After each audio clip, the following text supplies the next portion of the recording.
ERCP, आज इस topic के बारे में बात करेंगे। ईआरसीपी कब करना चाहिए?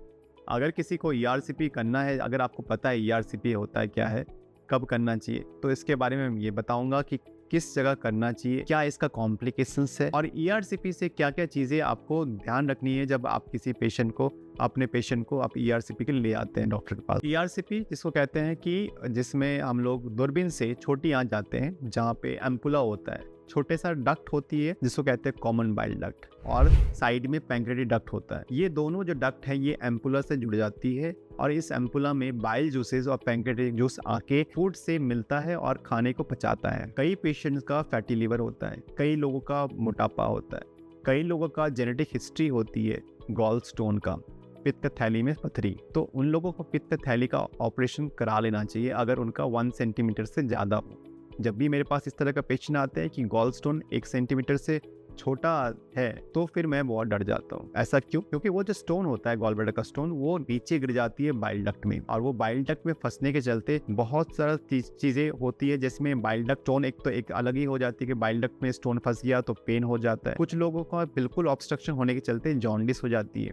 कई बार वो बाइल को ब्लॉक करने के चलते लिवर में इन्फेक्शंस होता है जिसको कहते हैं कोलांजाइटिस। पेशेंट को फीवर, जॉन्डिस, ये सब प्रॉब्लम्स आते हैं। कई बार ये स्टोन जो है पैंक्रेटिक डक्ट को भी ऑब्स्ट्रक्ट करती है और पेशेंट को पैंक्रेटाइटिस भी होता है। तो ऐसे केसेस में पैंक्रेटाइटिस बहुत ज्यादा पेन के साथ, दर्द के साथ जो है स्टूल रुक जाता है, पेट फूल जाता है, उल्टी होती है। ये बहुत डेंजरस कंडीशन होता है। तो अगर गॉल ब्लैडर का स्टोन का ऑपरेशन नहीं हो तो वो पेशेंट कॉम्प्लिकेशंस में लैंड कर सकता है। तो जब ये पेशेंट्स ऐसे आते हैं, कई पेशेंट्स का हमने देखते हैं कि एक स्टोन नीचे फंसा हुआ है कॉमन बाइल डक्ट में। कई लोग का हमने देखे कि बहुत सारे मल्टीपल स्टोन्स, 10-10, 12-12 स्टोन्स फंसे रहते हैं। कुछ लोग का स्टोन के साथ साथ स्लज भी रहता है, मतलब कीचड़ भी रहता है। क्यों? क्योंकि स्टोन्स के साथ साथ वो बाइल जो है गाढ़ा हो जाती है और उसमें इन्फेक्शंस होने के चलते स्लज बन जाता है। तो ईआरसीपी में करते क्या है, हमें पहले सारा चीजें चेक करते हैं। पेशेंट को एडमिट करके ही करना होता है। एनेस्थीसिया का सारा चेकअप करते हैं कि पेशेंट को कोई मेडिकल कंडीशन तो नहीं है। एडमिट करने के बाद पेशेंट को हम लोग ओटी में ले आते हैं, ऑपरेशन थिएटर में, और ये प्रोसीजर लगभग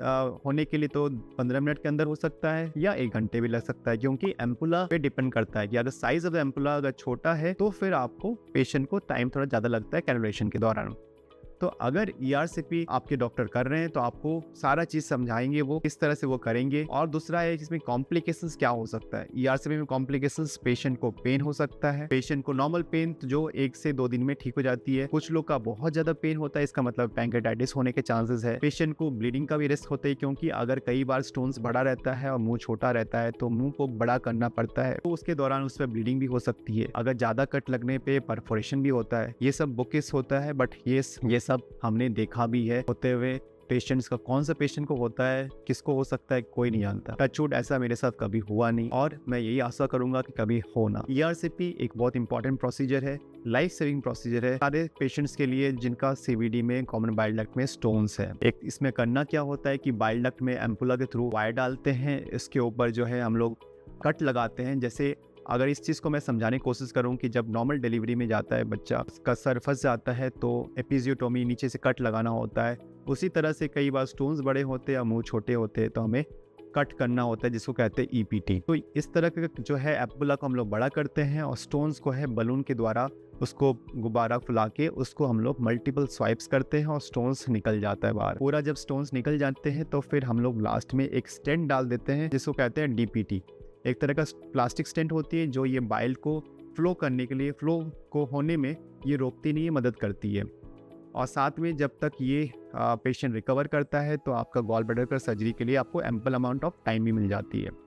so patient next day discharge हो जाते हैं। पेशेंट अगर किसी को पेन होता है इसे 1 से 2 दिन रखते हैं और पेशेंट बहुत अच्छे से रिकवर हो जाता है। ध्यान रखिए, कई बार हमने देखा है पेशेंट जो है स्टेंट डाल के भूल जाते हैं कि स्टेंट हटाना भी है, और कई बार वो स्टेंट अंदर ही पड़े और उसके अंदर स्टोन्स बनने का रिस्क रहता है। तो अपना स्टेंट जो है गॉल ब्लैडर का ऑपरेशन के बाद 4 हफ्ते के अंदर हटा देना चाहिए।